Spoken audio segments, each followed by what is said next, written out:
And before we get into discussions of geopolitical cooperation, the future of energy in Europe, we thought it would be fitting first to give the floor to Maxim to tell us a bit about what's happening in Ukraine, not just over the past year and several months with a very focused set of attacks on the energy grid and infrastructure and DTEK facilities, but what's happened today. There has actually been a renewed attack today that he could tell us about, and to really explain a bit more about why this is so important. This war is, of course, at its heart, an existential war for the future of Ukraine and its people. That's number one, the survival of Ukraine.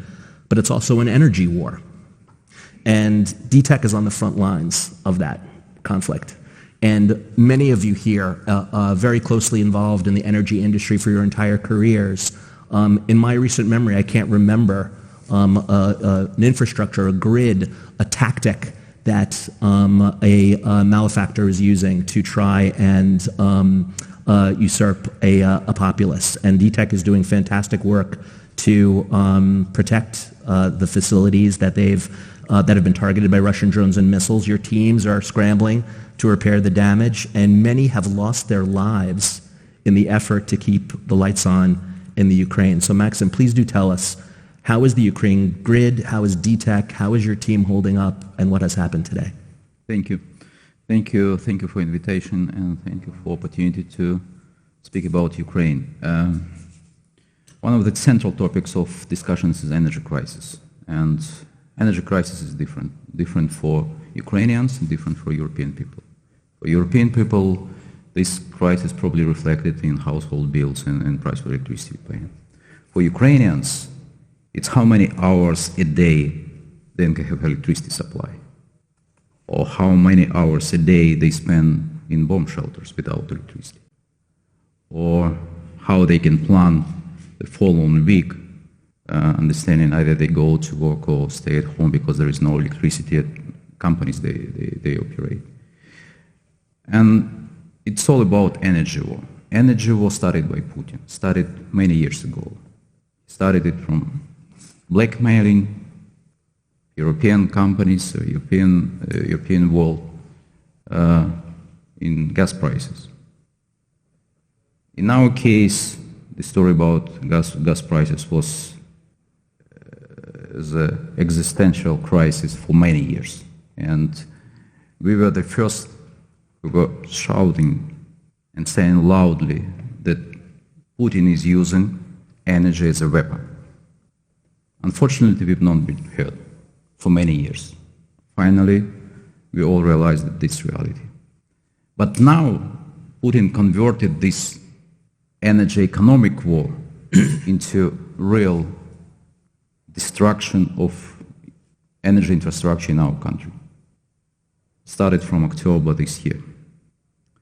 Only talking about our company, and we produce about 25% of electricity, and about 40% of electricity is transmitted through our grid. We've got more than 170 shellings during this period of time. More than 11,000 pieces of equipment were damaged. And I'm talking only about power stations, not even giving you any statistics about our power grid. And literally right now, we have another attack, part of our infrastructure. First time what was reported that Russians using ballistic missiles, which is quite difficult to detect by air radar systems in Ukraine. That's why the success rate for them can be higher. And right now, at this moment, we have several carriers of missiles in the air, and we have a high chance that it will be air attack to infrastructure and several military ships in Black Sea, carriers of missiles. This is reality in Ukraine, and this is our energy crisis. And when people hear such new statistics or stories, of course they're asking how you survive for so many months, weeks. And my answer is that the formula of this survival is unity. I think for Ukraine it's one of the most important words at the moment. Unity among energy companies, And today we do not differentiate either it's private company or it's state company. We work together. We work together every day. We exchange equipment. We help each other. It's unity between energy companies and air defense forces of Ukraine. So we work together protecting our power stations and our grid and substations.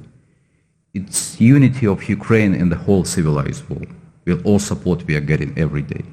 And every time I use this opportunity to say all the words gratitude to all our partners, United States, European Union, all other countries and companies helping us every day.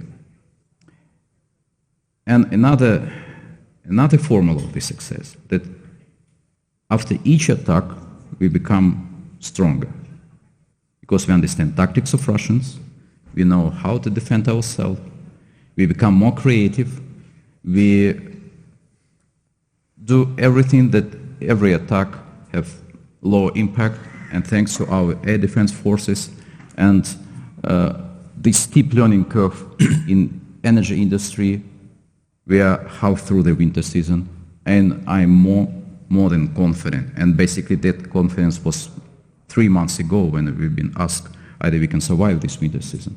Yes, we can survive. We will survive this winter season. Putin will not plunge Ukraine into darkness. The country will not be frozen, and we will be stronger after this winter season. Stronger prepared for the next one. And basically this is my message.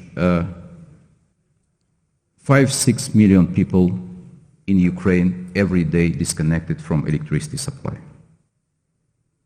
But there is no chance that our spirit will change. So again, coming back to my word of unity. Ukrainians so united against Russia, against these constant attacks. We can live, we can survive, and definitely we will win.